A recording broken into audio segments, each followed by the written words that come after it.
오늘 하나님께서 주시는 말씀 구약성경 이사야 11장 1절부터 16절까지의 말씀입니다. 구약성경 981쪽 이사야 11장 1절부터 16절까지의 말씀입니다. 1절부터 한 절씩 교독합니다.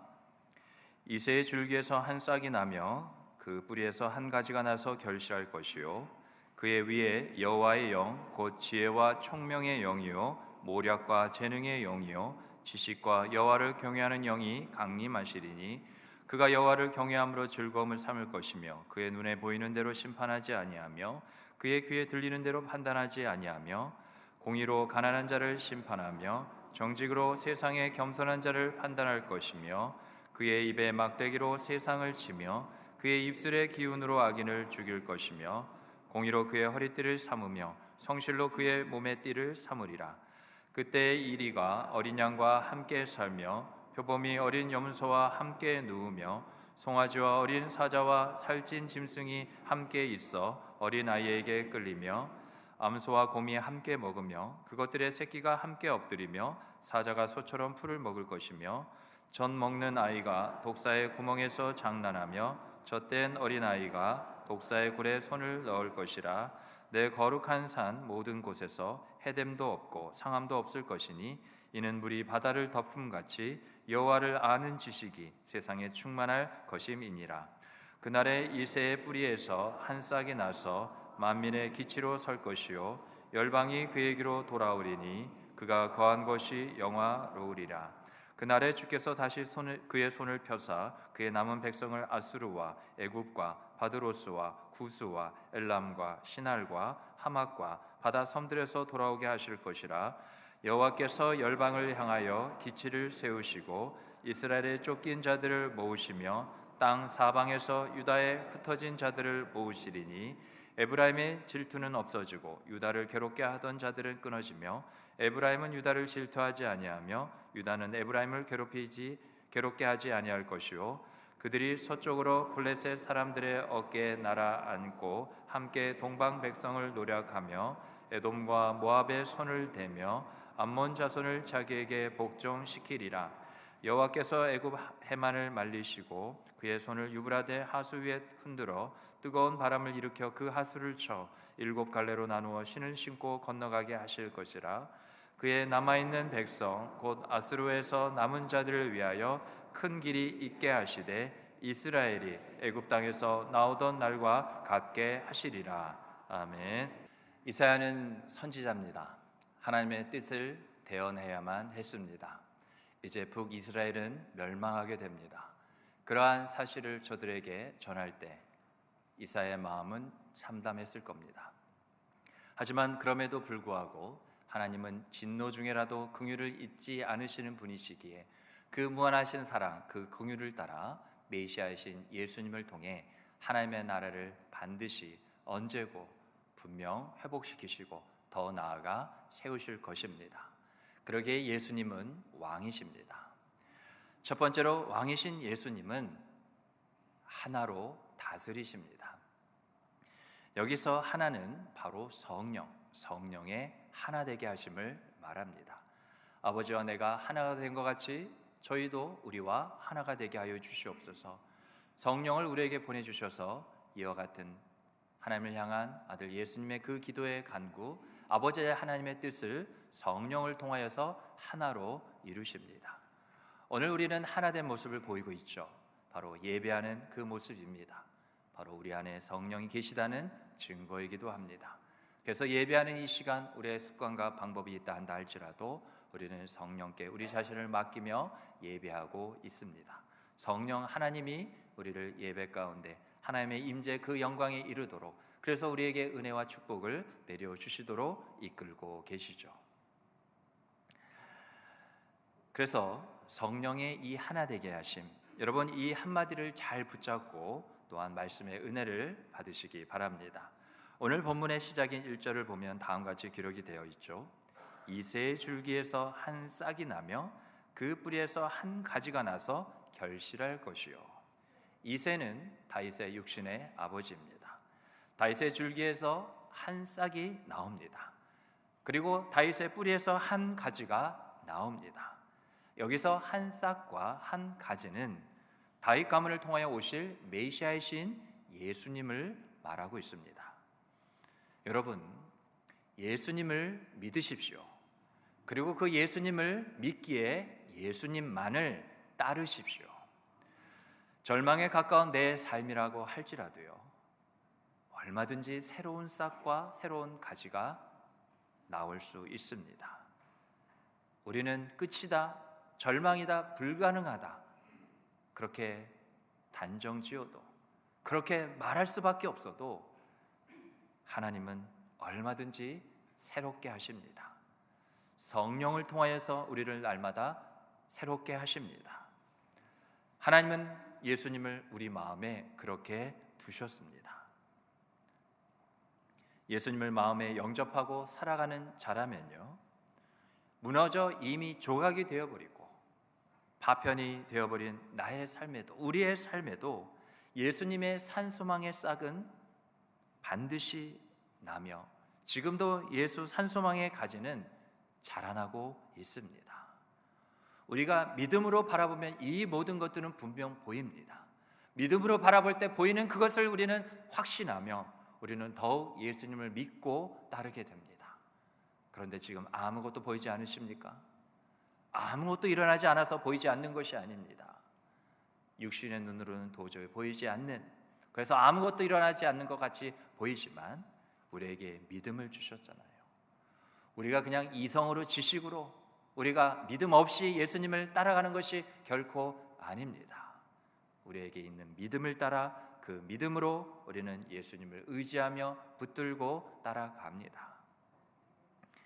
그래서 아까 우리가 살펴본 오늘 본문의 1절 마지막이 결국 무엇입니까? 결실할 것이요, 결국에는 열매가 반드시 맺어질 것입니다. 하나님은 이것을 이루는 것을 기뻐하십니다. 그래서 하나님이 원하시는 그것을 그 누구도 막을 수 없습니다. 우리를 택하신 것은 나를 통하여, 저와 여러분 우리 모두를 통하여 열매 맺기를 원하시는 하나님의 그 마음이 있기 때문에 그래요.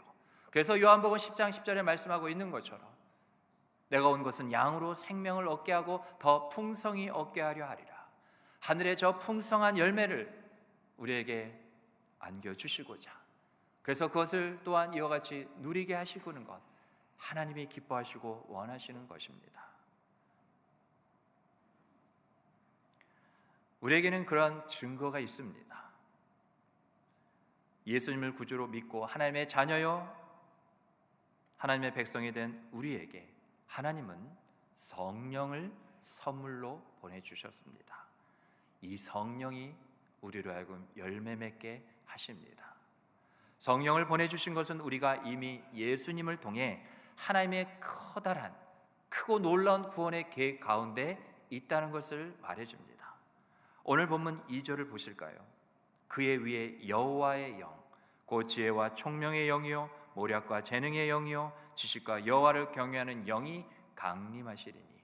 그의 위에 메시아이신 예수님, 우리를 다스리시며 결국에는 구원하시는 그 예수님 위에 하나님은 하나님의 영 성령을 보내주셨습니다. 부으셨어요. 성령은 지혜와 총명의 영이십니다. 또 성령은 모략과 재능의 영이십니다. 성령은 지식과 여호와를 경외하는 영입니다. 그래서 우리는 우리 안에 계시는 성령을 통하여 지혜롭고 총명해집니다. 모략과 재능을 얻게 됩니다. 지식과 여호와를, 하나님을 경외하게 됩니다. 성령이 우리 안에 계시기 때문이에요. 예수님은 이 성령으로 말미암아 하나님의 모든 계시와 뜻을 밝히 아십니다. 왜냐하면 성령은 하나님의 깊은 것, 모든 것까지 다 통달하시는 분이십니다. 그래서 예수님, 내 아들 예수께 하나님께서 아버지가 되셔서 성령을 부어주심으로, 기름 부어주심으로, 보내주심으로 하나님의 모든 뜻을 예수님은 아십니다. 그래서 내가 곧 길이요 진리요 생명이니 나로 말미암지 않고는 아버지께로 올 자가 없느니라 하신 것은 나의 영을 내 아들 예수께 부어줘였기에, 그 예수를 목자와 같이 양된 우리가 따라가기만 한다면 우리는 하나님, 또 하나님의 나라에 이르게 되는 거죠.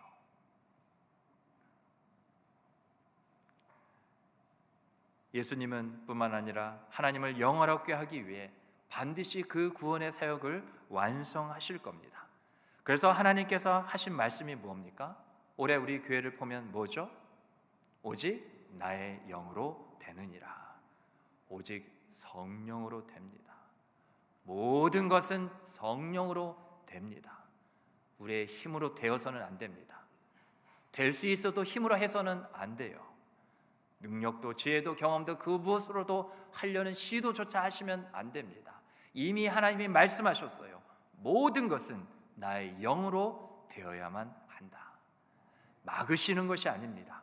가장 분명하고 확실한 강력한 영원한 방법, 그 길을 우리에게 알려주신 겁니다. 우리는 이걸 붙잡으면 됩니다. 이 말씀을 마음에 새기며 우리는 하루하루를 살아가기만 하면 됩니다. 성령이 분명 우리 안에 계시니까요. 성령은 하나님이셔요.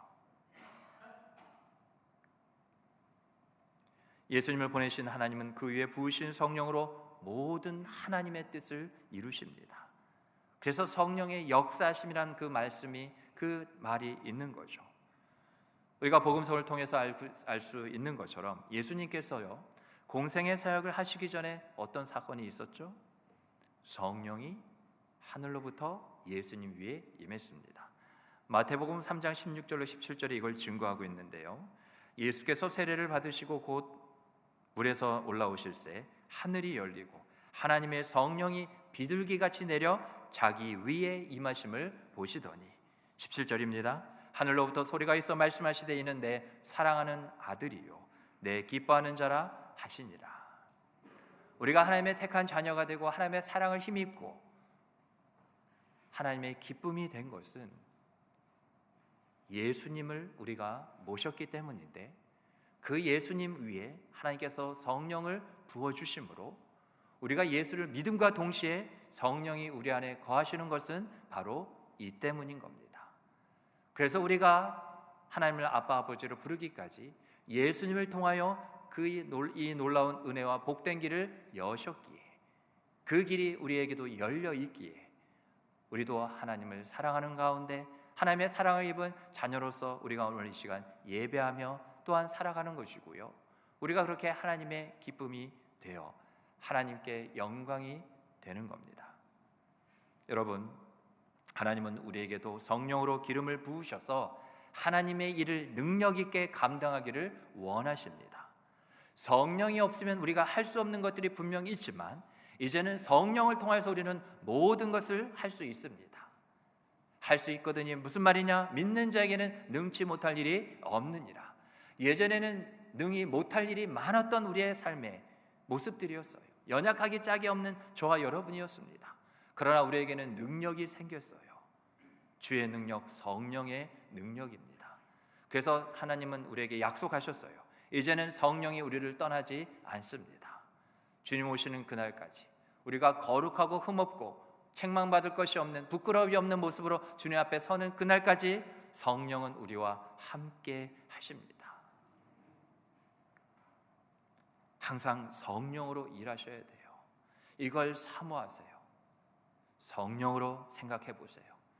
성령으로 말하게 됩니다. 성령으로 말하면 성령으로 행동하게 돼요. 우리의 삶의 모든 영역의 모든 부분들이 다 성령으로입니다. 분명한 완전한 방법을 하나님께서 알려주셨어요. 그래서 우리는 수단 방법을 가리지 않고 살아가는 인생이 아닙니다.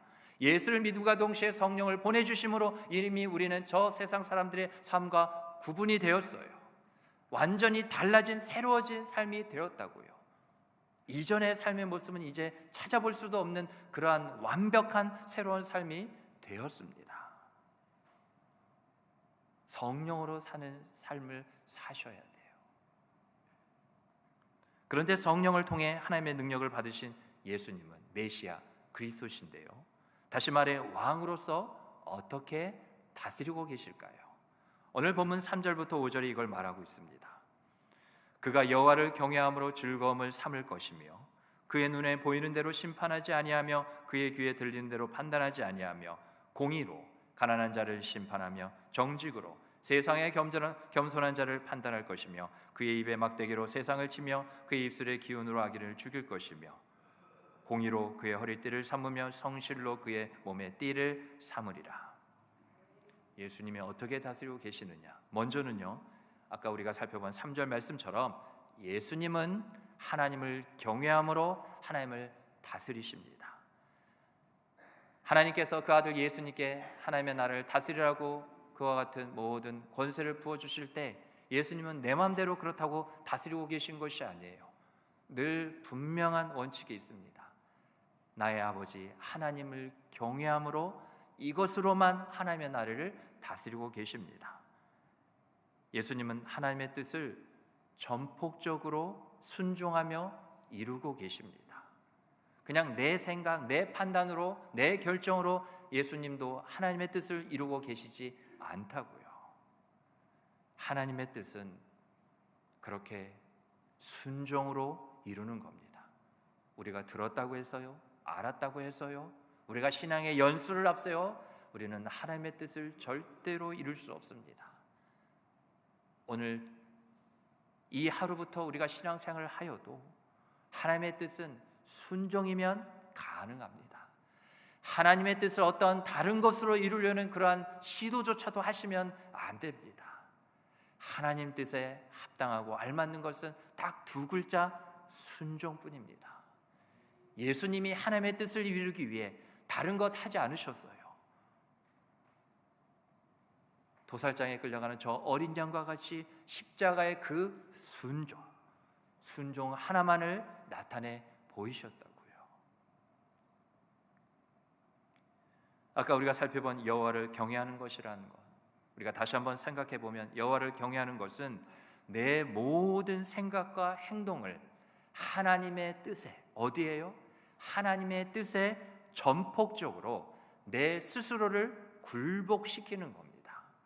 굴복이라는 말을 생각해 볼 때 우리가 전제적으로 우리가 생각해 볼 수 있는 것은 거부가 있다는 겁니다. 저항한다는 거예요. 싫다는 그런 몸부림이 분명 있다는 겁니다. 그런데 그걸 굴복시키는 거죠.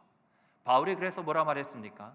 내 자신을 쳐서 복종시키기까지 나는 날마다 죽는다. 그렇게 고백한 거죠.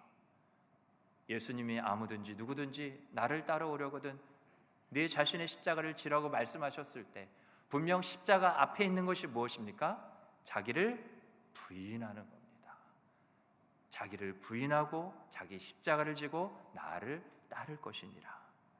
순종이 아니고서는 십자가를 질 수 없거든요.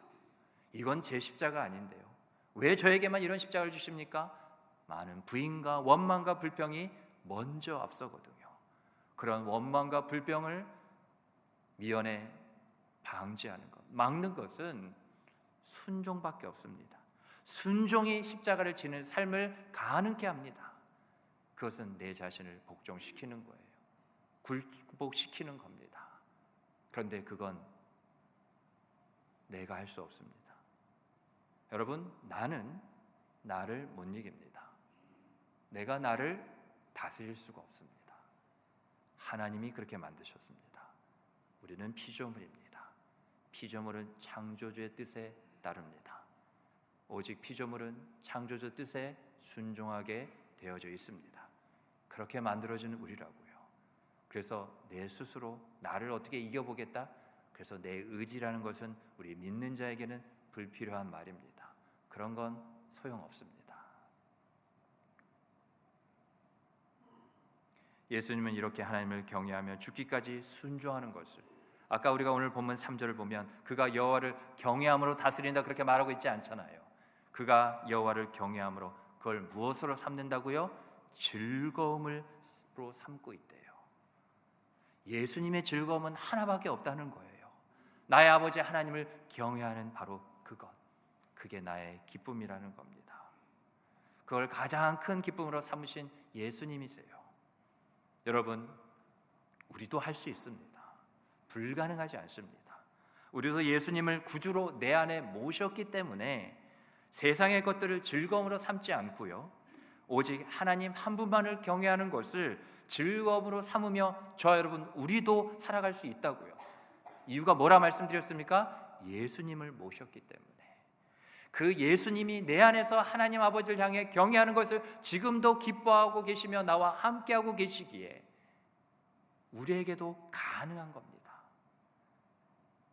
그런데 왜 잘 안 되느냐, 왜 어렵느냐 하면요, 문제는 내가 그것을 원치 않기 때문입니다. 누가 방해해서 막아서가 아니라고요. 내가 지금 그거를 원치 않아요. 싫다는 겁니다. 거부하는 거죠. 하나님은 이미 얼마든지 그리고 누구든지 가능하도록 다 준비해 놓으셨음에도 불구하고 내가 세상 기쁨은 취하려 하고 그걸 앞서 움켜쥐려고 하는 그 마음의 바람과 원함은 있지만 하나님을 경외하는 것을 먼저 기뻐하고 이걸 가장 기뻐하는 것을 내가 원치 않고 있다고요. 회개해야 합니다. 하나님의 나라는 우리 가운데 시작되었어요. 그런데 하나님의 나라의 삶을 누리지를 못해요. 누리는 방법을 하나님께서 성령께서 알려주시고 이끌어 주시려고 해도 그걸 원치 않아요. 하나님의 나라의 삶이 시작되었는데 그 안에 자꾸 내가 세상 나라를 지어갑니다.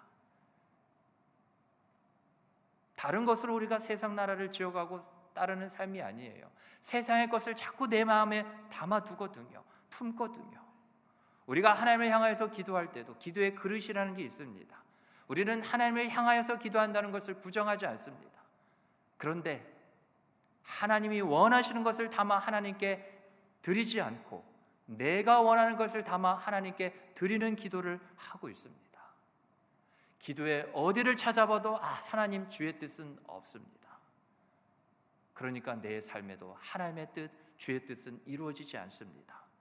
하나님의 뜻, 주의 뜻이 이루어지는 것이 하나님의 나라인데 시작되었지만 그 확신이 없습니다. 그 기쁨과 즐거움도 없습니다. 세상살이 가운데 넉넉히 이겨내는 더 큰 영원한 하나님의 나라의 즐거움이 압도해야 되는데 압도당합니다. 짓눌립니다. 끌려다닙니다. 세상의 기쁨과 즐거움을 누리지 못하면 죽을 것 같아요. 불행하게 느낍니다. 우울해요.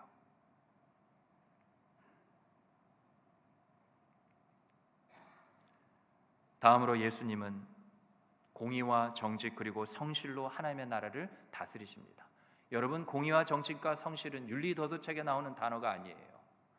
이미 이전부터 성경에서 나타난 거룩을 나타내는 표현하는 또 다른 말들입니다. 여러분, 공의, 정직, 성실은 하나님의 거룩하신 성품입니다. 하나님의 나라를 다스릴 때는요, 하나님의 이름이 드러나야 됩니다.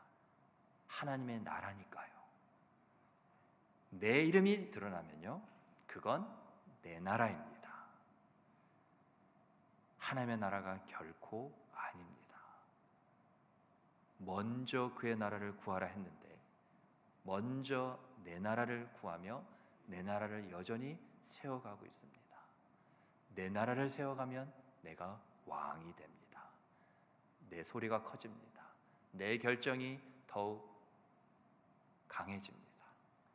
내 마음대로 하게 됩니다. 거기에 왕이신 하나님은 나의 주님이 계실 곳은 없습니다. 내가 밀어냈습니다. 내가 모시지 않았습니다. 내가 거부한 겁니다. 하나님을 드러내는 그 방법은 하나님의 성품을 드러내서 하나님이 누구이신지를 선포하고 증거하는 겁니다. 선포와 증거는 확신 없이는 이루지 못합니다. 말한다 해도 그게 확신이 있다면 그 선포와 그 증거가 듣는 이들에게 능력이게 되고 도전이 되고 저들을 변화시키고도 남습니다. 그러나 말은 있지만 확신이 없어요. 선포되어지고 증거되어지 못합니다. 내 안에만 웅얼거릴 뿐이에요. 속으로만 얘기할 뿐이죠. 누가 듣겠습니까? 당신이 그렇게 믿는 예수님이라면 나는 예수님을 믿지 않겠다. 우리가 이런 얘기를 들어서야 되겠습니까? 당신이 믿는 그 예수님을 볼 때 나도 예수님을 믿고 싶다.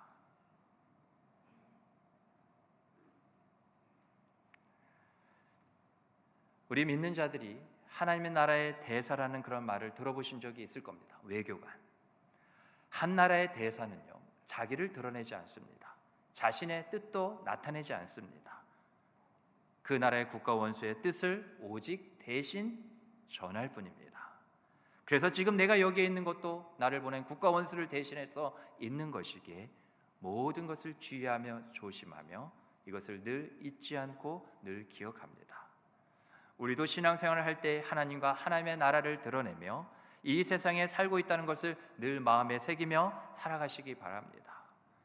그럼 우리에게도 이와 같은 일들이 일어나요. 어떤 일들이냐? 오늘 본문 6절부터 9절 말씀을 보실까요? 그때의 이리가 어린 양과 함께 살며 표범의 어린 염소와 함께 누우며 송아지 어린 사자와 살찐 짐승이 함께 있어 어린아이에게 끌리며 암소와 곰이 함께 먹으며 그것들의 새끼가 함께 엎드리며 사자가 소처럼 풀을 먹을 것이며 젖 먹는 아이가 독사의 구멍에서 장난하며 젖된 어린아이가 독사의 굴에 손을 넣을 것이라. 내 거룩한 산 모든 곳에서 해됨도 없고 상함도 없을 것이니 이는 물이 바다를 덮음같이 여호와를 아는 지식이 세상에 충만할 것임이니라. 아멘. 6절과 8절이 말하는 것은 평화가 임한다는 겁니다. 또 그리고 9절은 하나님을 아는 지식이 이 세상에 충만해진다는 거예요. 그러면 여러분, 왜 예수님께서 하나님의 나라를 다스리실 때 이런 일이 일어나고 더불어 우리가 그 예수님을 내 신앙과 내 삶의 왕으로 모시고 살아갈 때 우리에게도 이런 일이 일어날 수밖에 없을까요? 왜냐하면 하나님의 나라는 하나님이 다스리시는데 하나님은 평강의 하나님이시기에 하나님의 나라는 하나님이 다스리실 때 하나님의 평강으로 가득 차게 되기 때문입니다. 그리고 하나님의 나라 곳곳에 하나님이 다스리시며 거기에 묻어나오고 배어있는 하나님의 지식들로 하나님의 나라는 가득 차 있기 때문입니다. 그래서 하나님의 나라가 시작된 자에는 하나님을 알게 됩니다. 우리가 성경 공부반이나 양육반에 꼭 들어가지 않고서도요, 개인적인 말씀 생활이나 오늘 이 시간 예배 가운데 우리가 설교 시간을 통하여서 하나님은 이런 분이시구나, 하나님은 그런 분이셨군요, 우리가 이렇게 하나하나 하나님에 대해서 알아가게 되는데요, 그게 바로 무슨 증거라고요? 바로 내게도 하나님의 나라가 시작되었다는 증거. 하나님 나라가 시작되었기 때문에 그 하나님 나라에 가득 찬 하나님을 아는 지식이 내게도 점점 채워지고 쌓아진다는 거. 그런데 여기서 우리가 주목해야 될 두 개의 단어가 있습니다. 오늘 예배 마치고 돌아가실 때 이 두 가지는 반드시 마음에 새기고 가시면 좋겠는데요, 다시 한번 이사야 11장 6절로 9절 말씀을 띄워보실까요? 6절과 7절에서 보면 노란 부분 중에 공통적으로 보이시는 단어가 있죠? 네, 함께입니다. 함께. 여러분, 평화는요 다른 게 아닙니다. 평화 다 같은 말인데요, 모든 평안의 시작은 함께라는 이 말로부터, 이 두 글자로부터 시작됩니다. 한번 생각해 보세요. 평화가 없는 모습, 평안이 없는 모습, 어떤 거죠? 대치, 반목, 분열, 이런 것들입니다. 어디서도 함께라는 것을, 이러한 단어들, 그러한 상황 가운데서는 찾아볼 수가 없습니다. 그럼 결론적으로 우리는 하나님의 나라를 어떻게 예수님과 함께 다스려갈 수 있을까요? 제가 이미 답을 말해버렸네요. 예수님과 함께. 예수님은 왕이시니까요. 왕이신 예수님과 함께라면 우리는 다스릴 수 있습니다.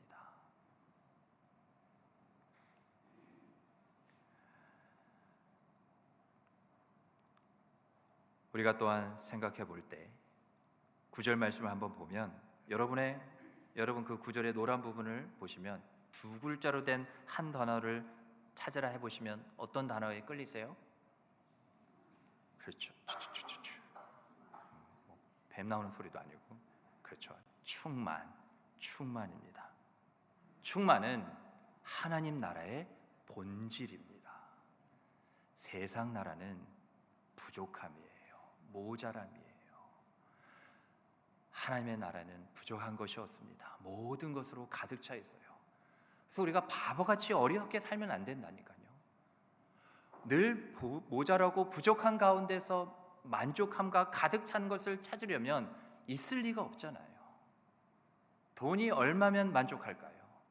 기술이 발전이, 문명이, 편리함이 어느 정도면은 멈춰질까요? 여러분, 이 세상 나라는 만족함이 없습니다. 채워짐이 없어요. 이 세상은 한마디로 어떤 나라냐? 부족한 나라, 연약한 나라, 끝이 있는 나라입니다. 그러나 하나님의 나라는 충만이에요. 만물을 충만하게 하시는 그 충만함이 있는 곳이 바로 하나님의 나라입니다. 그래서 다윗은 하나님을 보았어요. 그리고 하나님의 나라도 보게 되었습니다. 그랬더니 그의 고백, 시편 23편 1절 말씀 무엇입니까? 여호와는 나의 목자시니 내게 무엇이 부족함이 없으리로다. 이전까지는 부족함이 짝이 없는 양과 같은 인생들이었어요. 그러나 뭔가를 채워서 부족함이 없다고 고백하는 게 아니에요. 모든 것을 갖고 계시는, 모든 것이 충만한 하나님을 보았다니 하나님의 나라, 하나님이 다스리시는 그 하나님의 나라도 보이게 된 거죠. 하나님을 보는 순간 우리에게는 부족함이 사라집니다. 그리고 만족함이 충만함으로 채워지게 됩니다. 여러분, 하나님의 나라가 보이십니까? 하나님의 나라를 보며 사는 자는요, 늘 부족한 게 없다고 합니다. 하지만 하나님의 나라는 보지 못한 채 보이는 것이라고는 세상 나라가 전부인 사람은 늘 부족하다고 합니다. 전자는 감사와 기쁨의 삶이지만 후자는 원망과 불평으로 일관된 삶일 수밖에 없는 거예요.